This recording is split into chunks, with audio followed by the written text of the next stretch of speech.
बतिया को समझ ली। आखिरी बतिया हा कवा के जब माई सीता के ले जाके रावण वृक्ष के नीचे बिठा दलस तो माई सीता रोत हुई और राम का कैलन की बजरंग बली के भगवान राम बजरंग बली के गो अंगूठी दलन कलन है ये अंगूठिया के ले जा, अगर अपने माई सीता के पास गिरा देबा तो जान जाई है कि उन्हीं के दूत भेजल हो। ए बाबू वो अंगूठिया के ले जाके बजरंग बली वही वृक्ष पे बैठ के और निचवा गिरा दिलन हो। और जब माई सीता वो अंगूठिया के देखली है तो चारों तरफ देखे लगे कि आखिर अंगूठिया आयल कहाँ से। ये अंगूठिया तो हमरे राम के हो, हमरे पिया के हो। ए बाबू अंगूठिया के लेके रोत है माई सीता और रो की है बतिया के कहत है का कहत है मास्टर।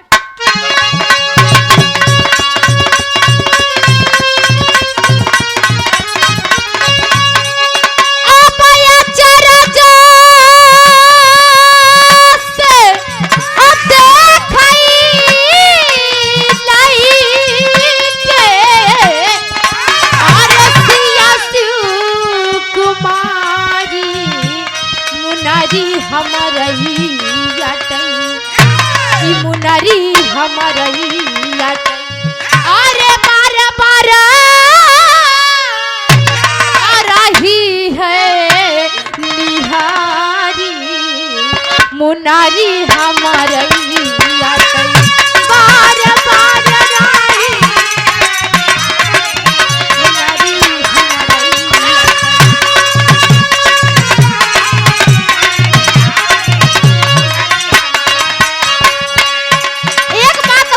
थे क्या राहली मुनारिया तऊ स्वामी के अंगूरिया स्वामी के अंगूरिया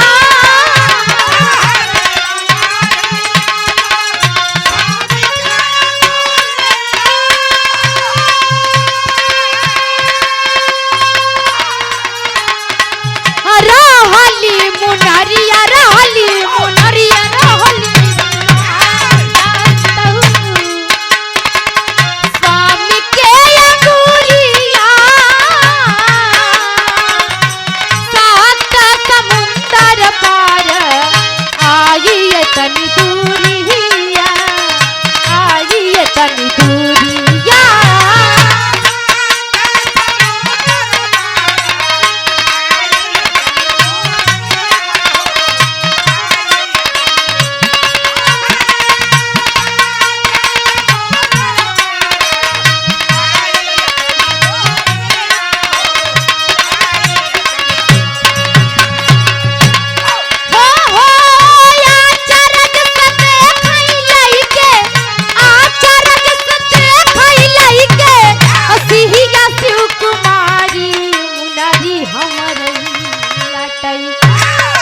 मुनरी हमरई आटई किया बार बार अरे रही है निहारी मुनरी हमरई आटई जो जो जो क्या बात है।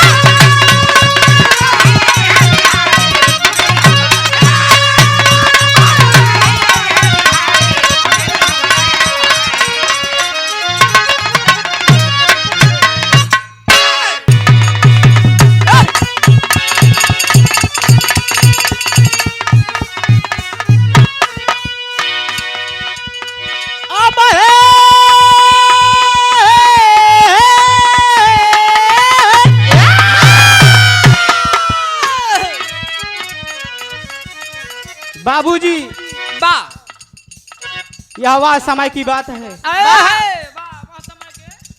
जब माता सीता जी का हरण हो जाता है बाबा। उधर से आप सुने कि जब हनुमान मुनरी लेकर माता सीता के पास जाते हैं तो माता जी उस मुनरी को पहचान गई थी बाबूजी। लेकिन इधर से वही मुनरी की बात है बाबूजी, बाबा। लेकिन उससे पहले की कहानी है। आहा। यह वह समय की बात है जब माता सीता जी का हरण हो जाता है। बाबा।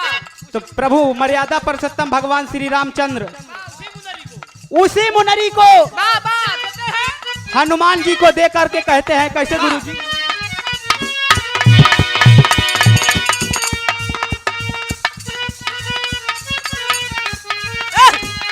अरे कहे प्रभु रामचंद्र,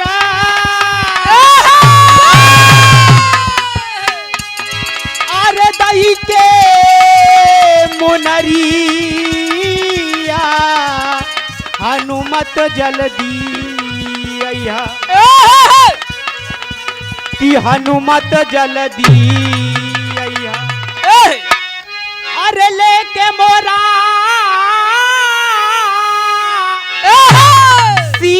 सिया के खबरिया हनुमत जल्दी अइहा, लेके मोरा सिया के खबरिया हनुमत जल्दी लेके मोरा सिया के खबरिया हनुमत जल्दी।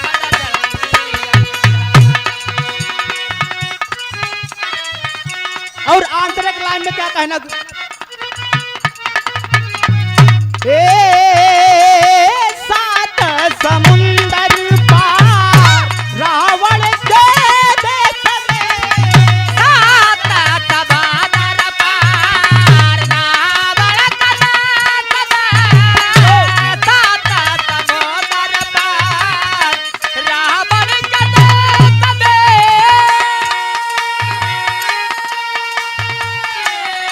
ए ना जानी सिया मोरा होई है कवना भेष में, होई है कवना भेष में।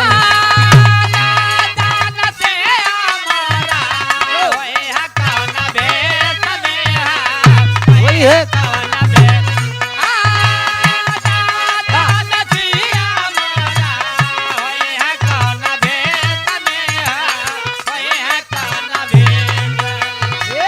सोच सोच दो क्या होला,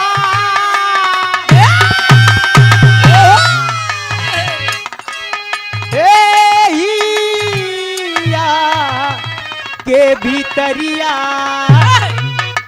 हनुमत जल्दी अइहा, कि हनुमत जल्दी अइहा, लेके मोरा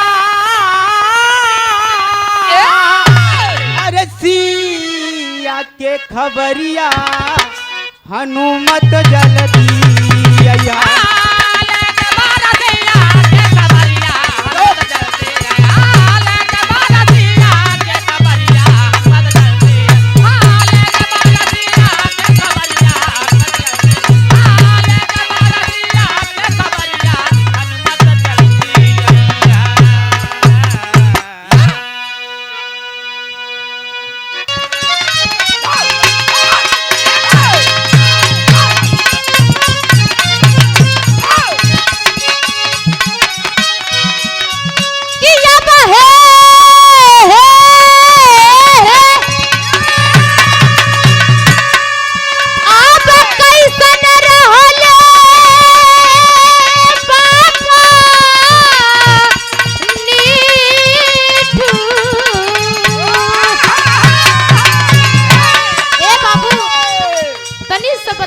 समझ ली ई बतिया तब के हा जब भगवान राम माई सीता और लक्ष्मण बन जात रहलन, उनके बन जाए पर देख के अपना गांव से बड़ी दूर निकल गईलन। जब दूसरा गांव में पहुंचलन बाबू तो वह गौवा का आदमीवन देख के भगवान राम माई सीता और लक्ष्मण के देख के वह गौवा के लगवन कहत हवन, का कहत हवन मास्टर?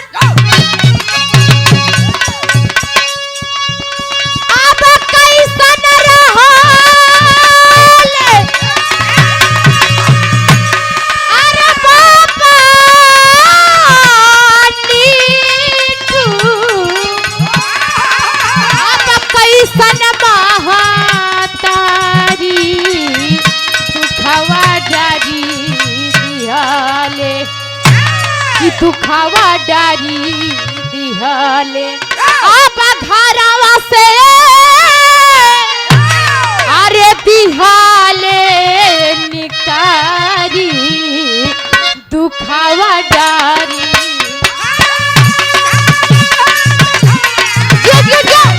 क्या बात है।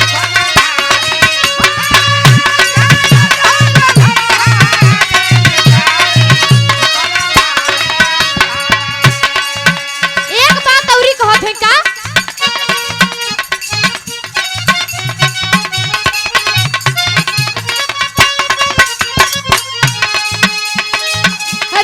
राजकुमार जैसन लागेली सुरातिया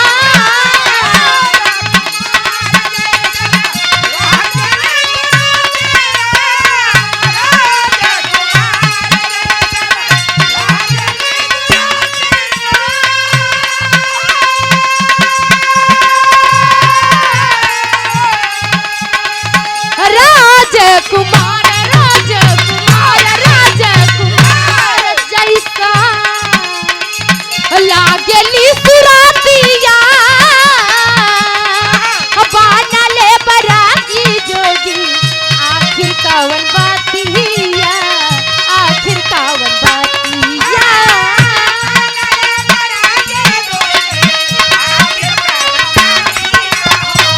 आखिर कावन बातिया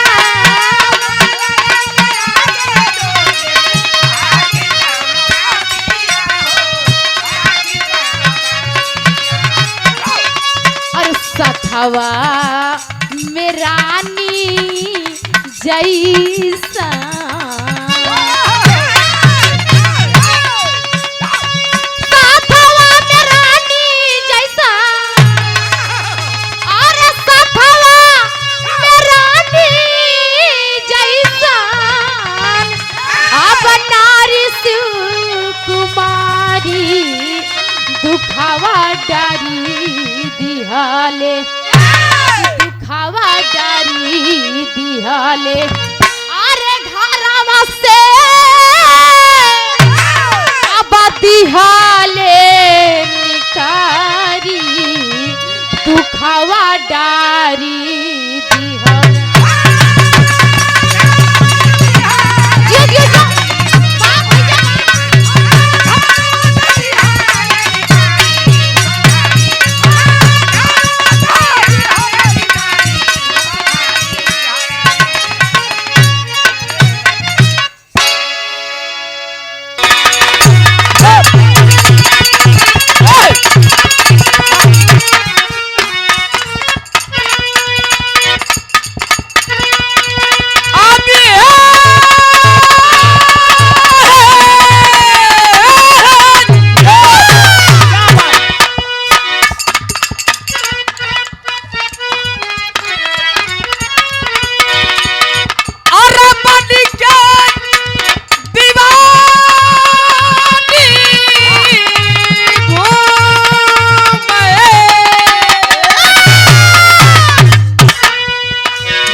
बाबूजी युवा समय की बात है जब रावण की बहिनी सूर्पनखा वन में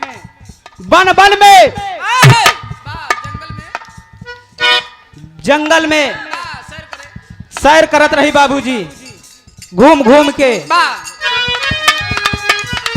लौंडन के तलाश करत हुआ वो समय की बात है कि मेरे चंचल भैया बताओ थे कैसे आगे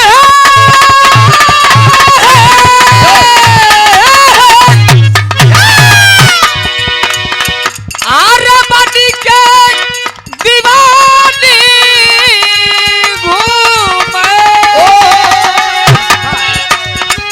आरे तोहरी बहिनिया तहिया कहवा हर तहिया कहवा रहला अरे लक्ष्मण जी कटले ना कौर कान तहिया कहवा रहला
कहवा रहला हर लक्ष्मण जी